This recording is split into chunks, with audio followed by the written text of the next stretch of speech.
साथियों नमस्कार, स्वागत है आपका मेरे YouTube चैनल आज़ादी क्लब में। दोस्तों आज आप लोगों के लिए मैं बहुत अच्छे टॉपिक को लेकर के आया हूं। बहुत लोगों का कॉल आ रहा था कि सर हम लोग MLM कंपनी को ज्वाइन करना चाहते हैं, कौन सी कंपनी करें, किन चीज़ों का ध्यान रखें। तो आज आप लोगों के सामने मैं एक ऐसे सिस्टम को लेकर आया हूँ, एक ऐसे वीडियो को लेकर के आया हूँ जिससे आप किसी भी कंपनी में काम कर रहे हैं या अगर आप MLM कंपनी में काम शुरू करने जा रहे हैं तो आपको ये चूज़ करने में आसानी रहेगी कि आप जिस कंपनी को ज्वाइन करने जा रहे हैं वो वहाँ आपका कैरियर सेफ है या नहीं सेफ है।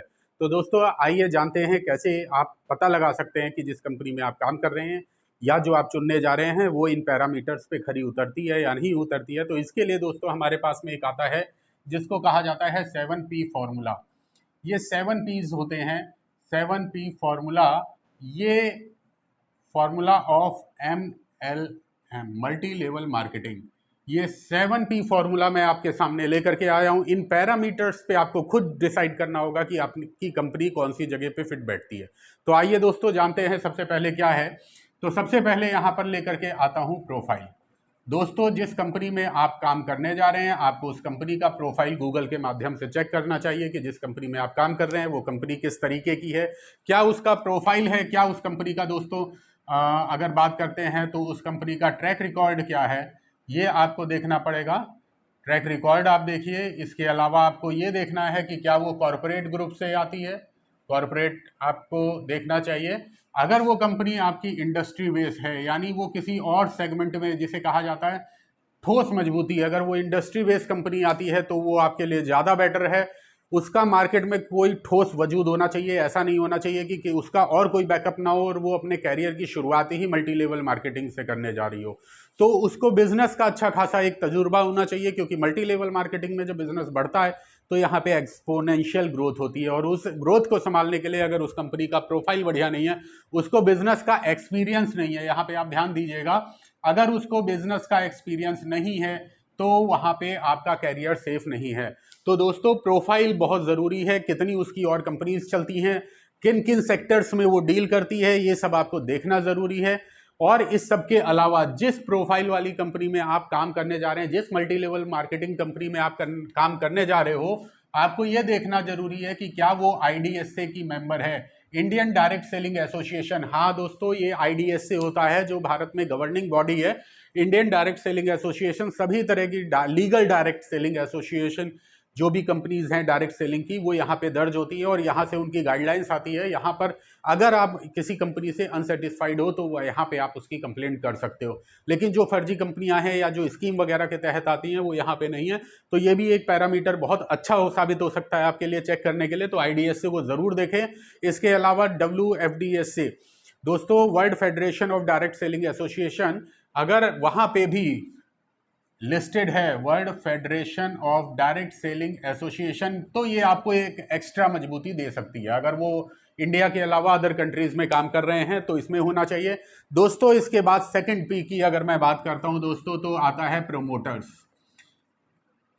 दोस्तों ये P बहुत इंपॉर्टेंट है, प्रोमोटर। जी हाँ, इस कंपनी को जिसमें भी आप काम करने जा रहे हो उसको चलाने वाले कौन लोग हैं, कौन उसका कंपनी का मालिक है, कौन उसका कर्ता धर्ता है, कौन उस कंपनी को संभालेगा, बिजनेस का एक्सपीरियंस क्या है, उसकी सोच क्या है बिजनेस को लेकर के, और जो मल्टी लेवल मार्केटिंग कंपनी वो शुरू करने जा रहा है उसको लेकर के क्या है।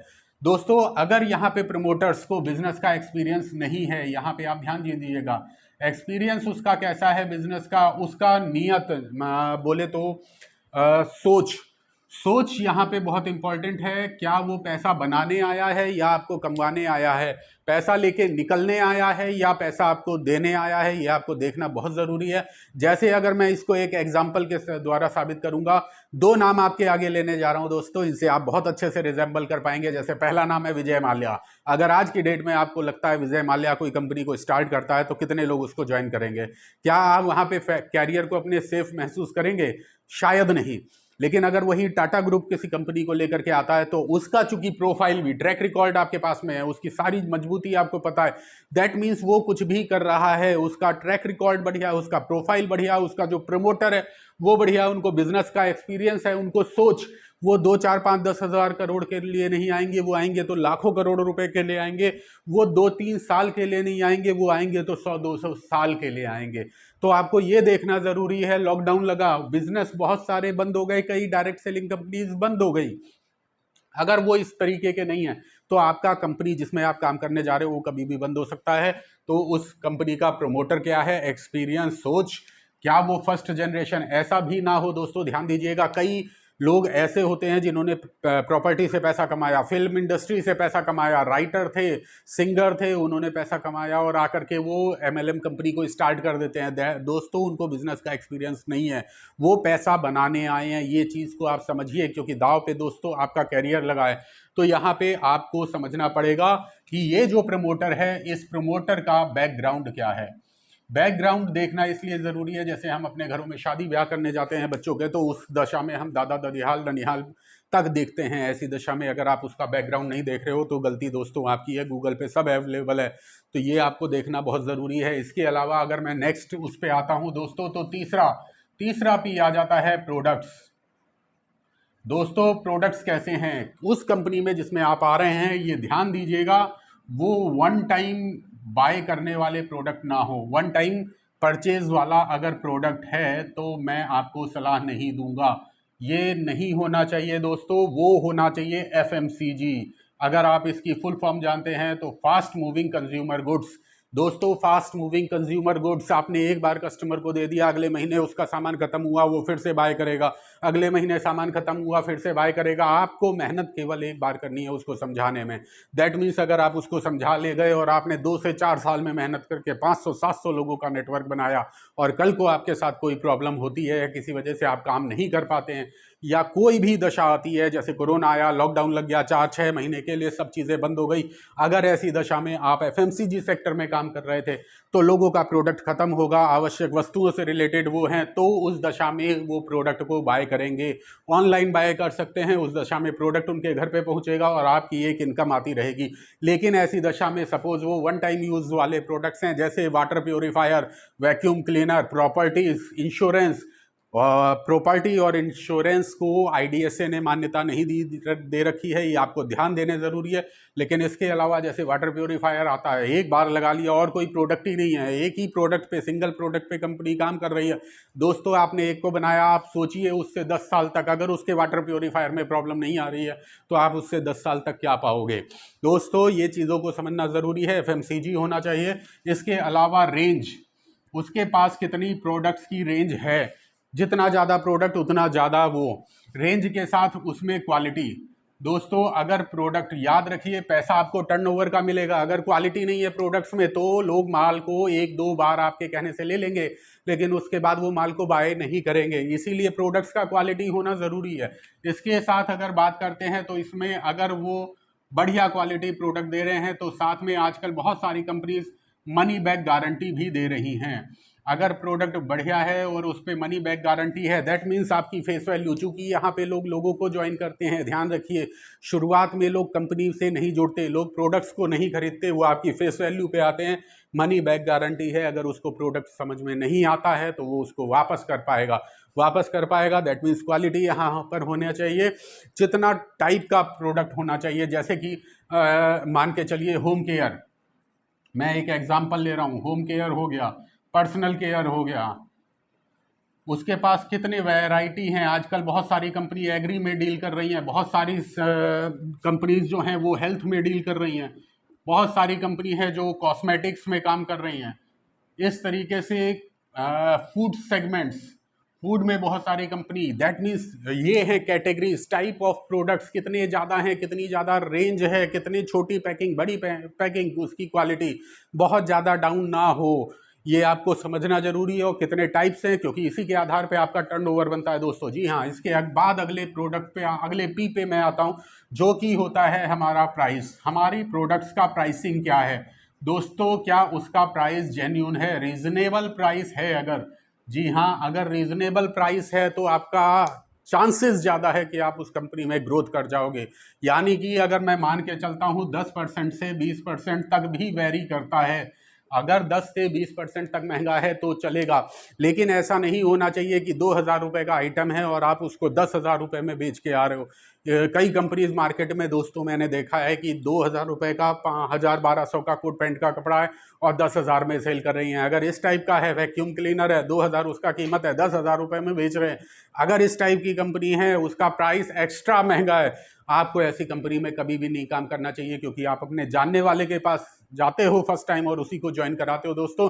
तो सोचिए 2,000 का माल 10,000 में आप दे रहे हो तो पहला स्टेप ही चीटिंग का है। अगर चीटिंग से वो कंपनी शुरुआत कर रही है तो वो लॉन्ग लास्टिंग कैसे हो सकती है, ये चीज़ को आपको ध्यान देना है। तो प्राइस बहुत इंपॉर्टेंट करता है दोस्तों। इसके बाद अगर मैं अगले पी पे आता हूँ तो दैट इज़ प्लान। जी हाँ, प्लान क्या है कंपनी का? वो प्लान कोई स्कीम तो नहीं है। Scheme that means short term quick money अगर वो बना रही है। जी हाँ, क्विक मनी वाला प्लान है तो यहाँ से अलर्ट हो जाइए। कंपनी को क्विक मनी नहीं होना चाहिए प्लान की अगर मैं बात कर रहा हूँ तो बाइनरी, बहुत जो कंट्रीज में बाइनरी प्लान बैन है। अगर बाइनरी प्लान में वो कंपनी डील कर रही है तो मैं सलाह नहीं दूंगा। हालांकि कई जगह पे ये लीगल भी माना जा रहा है, लेकिन आज का अगर आप ट्रैक रिकॉर्ड देखोगे तो आज तक वर्ल्ड में जितनी कंपनीज ज़्यादातर भागी हैं वो बाइनरी प्लान वाली भागी हैं, क्योंकि यहाँ पे स्टेबल नहीं होता है। बाइनरी कभी ना कभी ब्रेक हो जाता है दोस्तों। इसके अलावा ये स्टेबल नहीं माना जाता है अगर वो प्लान जनरेशन है। और भी कई तरह के प्लान आते हैं, लेकिन अगर जनरेशन प्लान की बात कर रहे हैं दोस्तों तो ये सबसे ज़्यादा स्टेबल माना जाता है और यहाँ उस कंपनी के डूबने के चांसेस ना के बराबर होते हैं। अगर यहाँ पे है तो ये आपको समझना है। प्लस अगर जितना बाइनरी कंपनी है या वो कोई भी प्लान जो आपको कहता है कि सीलिंग, जी हाँ, एक वर्ड समझिएगा, सीलिंग लिमिट। आप पूछिए पैसा कितना कमा सकते हैं। कई कंपनीज में आपको बोलेंगे हफ्ते का इतने से ज़्यादा नहीं आएगा, 15 दिन में आपको पे आउट मिलता है, इतने से ज़्यादा नहीं आएगा, एक महीने की कैपिंग है आपके पे आउट की, आप एक महीने में 5 लाख 10 लाख रुपए से ज़्यादा नहीं कमा सकते। दोस्तों आप खुद सोचिए, क्या कोई बिजनेस ऐसा है, क्या टाटा से ये बिजनेस उसका कहता है कि जी हाँ वो इतने से ज़्यादा पैसा नहीं कमा सकता? कोई बिजनेस ऐसा नहीं होता दोस्तों। बिजनेस का मतलब है जितना ज़्यादा मेहनत होगा, जितना ज़्यादा आपका एफर्ट होगा, उतना ज़्यादा वो रिटर्न देगा। अगर आपका बिजनेस, आपका बिजनेस प्लान ये कह रहा है कि इससे ज़्यादा पैसा आप नहीं कमा सकते तो दैट मीन्स वो प्लान था ही नहीं, वो एक्चुअली प्लान है। जी हाँ, वो एक्चुअली प्लान है, लेकिन वो बिजनेस प्लान नहीं है। दैट इज स्कीम जो कभी भी बैठेगी। बिजनेस ये कहता है दोस्तों अनलिमिटेड, आसमान में उड़ो, इसके लिए नेटवर्क मार्केटिंग होती है, सपने पूरे होते हैं। जनरेशन प्लान में आप पाओगे अनलिमिटेड इनकम, यहाँ सीलिंग की लिमिट नहीं होती है, इसलिए आपको ऐसी कंपनी में जाना चाहिए दोस्तों। आइए अगले पी के ऊपर डिस्कस करता हूँ। प्लान हो गया दोस्तों, इसके बाद पे आउट। दोस्तों पे आउट कितना मिल रहा है, क्योंकि यही वो चीज़ है, यही वो आइटम है जो हम लोगों को पेट्रोल भरता है हमारी टंकी में, इसी से हम मोटिवेट होते हैं और इसी के लिए दोस्तों अल्टीमेटली तो हम इसी के लिए काम कर रहे हैं।